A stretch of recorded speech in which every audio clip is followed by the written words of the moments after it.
Good morning friends, আশা করি সবাই ভালো আছো। তো আজকের ব্লগটা শুরু করছি কচুরি দিয়ে। এটাই আমাদের আজকে ব্রেকফাস্ট।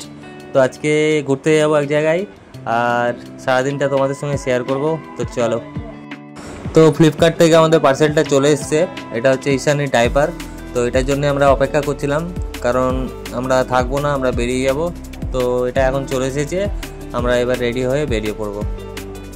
তো আজকে রবিবার, আর রবিবার মানে একটু ঘোরাঘুরি। তো বাইক নিয়ে বেরিয়ে পড়লাম, কারণ ঈশানী বাইকে ঘুরতেই খুব ভালোবাসে। আর যেহেতু সারা সপ্তাহ ঘরে থাকে, তো একটু ওকে ঘোরাতে আমাদেরও ইচ্ছে করে। তো বাইক নিয়ে এখন বেরিয়ে পড়ছি। আমাদের গন্তব্য হচ্ছে এখন আমাদের শ্বশুরবাড়ি গিরিশ পার্ক। তো চলো, রাস্তায় দেখা হচ্ছে। ঈশানী খুব এক্সাইটেড, যেহেতু বাইকে করে ঘুরতে খুবই ভালোবাসে, আর মামার বাড়ি গেলে তো খুব খুশি হয়। এখন বাজে বেলা 2টো।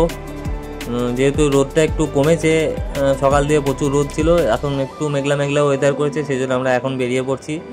দেখো ঈশানী কত খুশি। So let's go.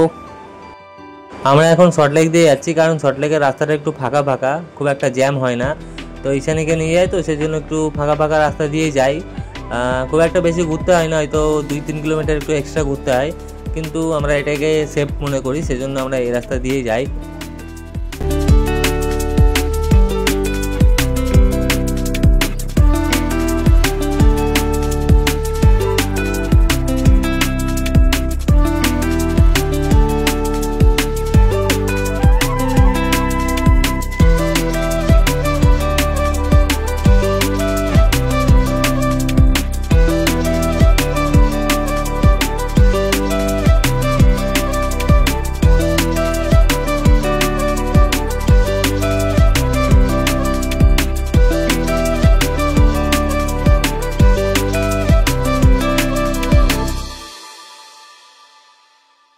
দেখো, আমরা এখন বিবেকানন্দ রোডে আছি।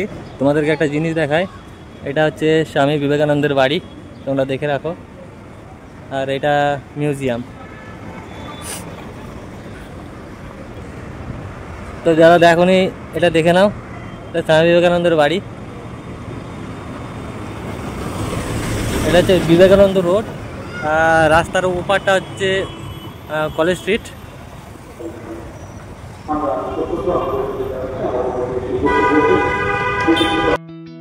আমরা এখন গিরিশ পার্কে পৌঁছে গেছি। দেখো, মা নিজের হাতে বিরিয়ানি বানিয়েছে আমাদের জন্যে, যেহেতু আমরা বিরিয়ানিটা খেতে খুব ভালোবাসি। আর মা বানায়ও খুব সুন্দর বিরিয়ানিটা, দোকানের থেকেও আমার খেতে ভালো লাগে এই বিরিয়ানি। তারপর বিকেলবেলায় ছাদে এসে একটু ঈশানীর সঙ্গে খেলাধুলা করলাম। ঈশানী ছাদে খেলতে খুব ভালোবাসে। তো যাই হোক, একটা ডায়েরি পেন দিয়ে ওকে নিয়ে একটু লেখালেখি করছিলাম। তো বিকেলবেলায় মা বললো যে ক্রিস্পি চিকেন বানাবে। তো শুনে খুব খুশি হলাম, ভাবলাম একটু ভিডিও করে নিই কেমন করে বানাই। তো দেখো, খুব সুন্দর করে বানাচ্ছে। তো ফাইনালি ক্রিস্পি চিকেন রেডি। খেতে হেভি হয়েছিল, দোকানের থেকে কিছু কম না। তো খুব ভালো লেগেছিলো খেতে। তারপর এক কাপ চা খেতে খেতে ভাই বললো, ভাই মানে আমার শালাবাবু আকাশ, বললো যে চলো একটু ঘুরে আসি। তো তার বাইক নিয়ে বেরিয়ে পড়লাম। ওখানে রাস্তাগুলো ঘুরতে আমার খুব ভালো লাগে, যেহেতু আমার ওই রাস্তাগুলো একটু অপরিচিত, সেজন্য ঘুরতে খুব ভালো লাগছিল। তো একটু ঘোরাঘুরির পর আমরা এবার বেরিয়ে পড়বো বাড়ির উদ্দেশ্যে, যেহেতু রাত অনেক হয়ে আসছে। A few moments later. আমরা এখন বেরিয়ে পড়লাম বাড়ির উদ্দেশ্যে। তো রাস্তা একটু ফাঁকা ফাঁকাই আছে, যেহেতু অনেকটা রাত হয়ে এসছে, এখন 10:30 বাজে। ঈশানী এখনও ঘুমায়নি, বাইকের মধ্যেই বসে বসে এখন রাস্তা দেখছে। তো চলে এসেছি প্রায় বাড়ির কাছাকাছি। তো দিনটা আজকে খুব ভালোই কাটলো, কীভাবে কেটে গেল বুঝতেই পারলাম না। এখন আমরা বাড়ি গিয়ে ফ্রেশ হয়ে তারপর শুয়ে পড়বো, কারণ সকালবেলায় আমাকে আবার কাজে বেরোতে হবে। আমার ফার্স্ট ট্রিপ আছে 8:30টার সময় নিউ টাউন থেকে আবার কেষ্টপুর থেকে আবার পাটুলি। তো চলো, আজকের ব্লগটা এখানেই শেষ করছি। সবাই কেমন লাগলো লাইক কমেন্ট করে জানিও, আর সবাই ভালো থেকো, সুস্থ থেকো। Tata, good night.